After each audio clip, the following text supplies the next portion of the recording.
si vous connaissiez ma femme, oh là là, mes chers amis, du 4 heures au sourire au quotidien, oh là là là là, elle n'en fait qu'à sa tête. Oh là là là là, si vous pouviez la connaître. Oh là là là là, elle n'en fait qu'à sa tête, miséricordieux. Ah, elle fait des confitures et elle fait ça sans rien peser, sans rien mesurer. Et après, résultat, ce n'est pas de la confiture, c'est du caillou. Nous allons sucer la confiture comme un gros morceau de nougat. Ah là là, on lui avait pourtant bien dit de mesurer, de bien peser les ingrédients. Mais elle n'en fait qu'à sa tête. Sacré ciboulette. Oui, elle s'appelle Ciboulette. Allez, allons voir l'histoire du jour. Livre magique. Qu'as-tu concocté pour nos lecteurs? Et nous allons... Oh, ben voilà. Ici, c'est celui qui n'en faisait qu'à sa tête. Rêve d'un songe, eut un jour l'envie de voyager. Et à ceux qui lui en demandèrent la raison, il répondit: je veux découvrir des choses qu'il ne m'est pas donné de voir chaque jour. Rêve d'un songe était un Indien. Donc Rêve d'un songe quitta donc les siens et partit. Il marchait depuis plus d'une lune lorsqu'il vit un vieil homme qui pêchait au bord d'un fleuve. Hey! Lui cria le vieux. Tu es Rêve d'un songe, je te reconnais. J'ai bien connu ton père. Que puis-je faire pour toi? Me dire où mène ce chemin. À ta place, je n'irai pas plus loin. Mais si tu veux continuer, je te conseille de prendre garde. Dans cette forêt, tu verras un nouveau-né suspendu à une branche.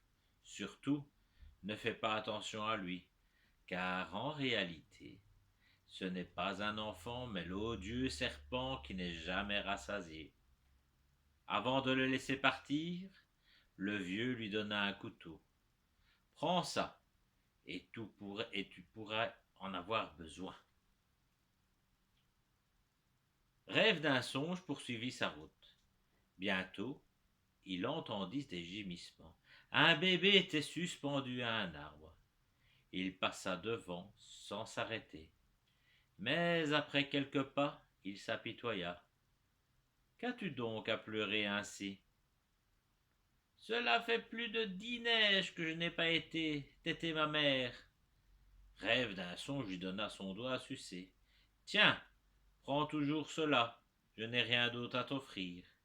Le nouveau-né s'arrêta de pleurer et entreprit de sucer le doigt. Puis, il aspira la main, et bientôt tout le bras disparut dans sa bouche. Effrayé, Rêve d'un songe se souvint du couteau que lui avait donné le pêcheur.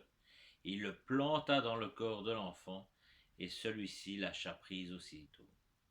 Mais quand Rêve d'un songe regarda son bras, il vit que le serpent, qui n'est jamais rassasié, avait avalé toute sa chair. Heureusement, se dit-il, que je ne lui ai offert qu'un seul de mes bras. Et il se remit en chemin.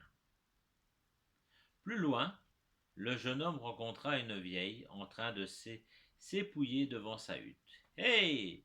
N'est-ce pas Rêve d'un songe que je vois là? J'ai bien connu ton père. Que puis-je faire pour toi? Dis-moi, vieille, où conduit ce chemin? Il traverse la vallée des squelettes. Si tu t'y aventures, ne t'y arrête pas. Un oiseau y chante constamment.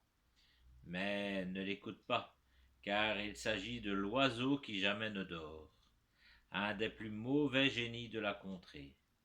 Tiens, voilà un tomahawk, au cas où tu en aurais besoin. Rêve d'un songe prit l'arme et continua sa route. Après une courbe, le chemin devint si encombré de squelettes que le jeune homme eut du mal à avancer. C'est alors qu'il entendit un chant étrange.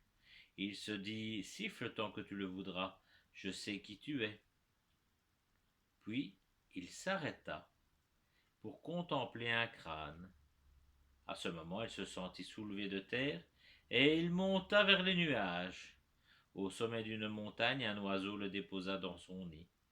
J'ai vu que tu étais fatigué, le dit le volatile. J'ai été te chercher afin que tu te reposes ici. Douillettement installé sur un lit de plumes, Rêve d'un songe s'endormit. L'oiseau saisit sa jambe et en aspira la moelle. Rêve d'un songe se réveilla en sursaut et asséna un coup de tomahawk sur la tête de l'oiseau. Et le garçon continua son voyage. Jusqu'au moment où il vit un vieil homme qui mettait son canoë à l'eau. « Hé, n'es-tu pas un rêve d'un songe? Ton père était mon ami et c'était un homme de bon sens. Que puis-je faire pour son fils? Je voudrais savoir où mène cette rivière. Elle conduit au grand lac, mais en réalité ce n'est pas un lac. Il s'agit du monstre qui jamais ne bouge. Il digère ceux qui entrent de son vaste estomac. Je veux y aller voir. Alors, prends ce canoë. Cependant, fais très attention. Dès que tu sentiras une odeur nauséabonde, tu devras revenir très vite. Sinon, tu pourrais le regretter, car le monstre te dévorerait. » Rêve d'un songe embarqua dans le canoë et descendit la rivière. Il arriva devant une large étendue d'eau et une odeur fétide le prit à la gorge. « Faut-il que je revienne maintenant? » se demanda-t-il. Mais bien installé au fond de son canoë, il décida de continuer. Rêve d'un songe ne se rendait pas compte qu'il était déjà avalé par le monstre. L'obscurité se fit autour de lui et elle devint de plus en plus épaisse à mesure qu'il progressait. Le jeune homme fut alors pris de peur. Il pagaya de plus en plus vite. Enfin, il vit devant lui une faible lueur qui grandit à mesure qu'il avançait. Puis ce fut une vive clarté. Rêve d'un songe venait de sortir du monstre. Fou de joie, il agita le bras, et son embarcation chavira. Il nagea jusqu'à la rive et poussa un soupir de soulagement. Mais pendant cet affreux voyage, le monstre avait avalé toute sa chair. Le jeune homme revit alors le vieil homme qui lui avait donné son canoë. « Aide-moi, porte-moi sur ton dos, je suis exténué. » L'homme répondit: « Ah tiens, voilà qui est bizarre, un squelette qui me parle. » « Je ne suis pas un squelette, je suis Rêve d'un songe. » Le vieillard fut secoué par un grand rire. « Ah ah ah ah! Ainsi tu es ce jeune fou dont je connaissais le père. Tu n'as nul besoin d'aide puisque tu n'en fais toujours qu'à ta tête. » Et l'homme entreprit de couper un arbre sans plus s'occuper du jeune homme.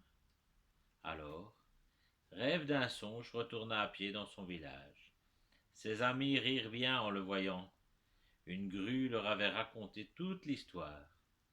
Non seulement Rêve d'un songe avait perdu son couteau, son tomahawk et son canoë dans l'aventure, mais le dernier mauvais génie l'avait sucé jusqu'à l'os, et c'est ainsi qu'il vécut à l'état de squelette au milieu des siens.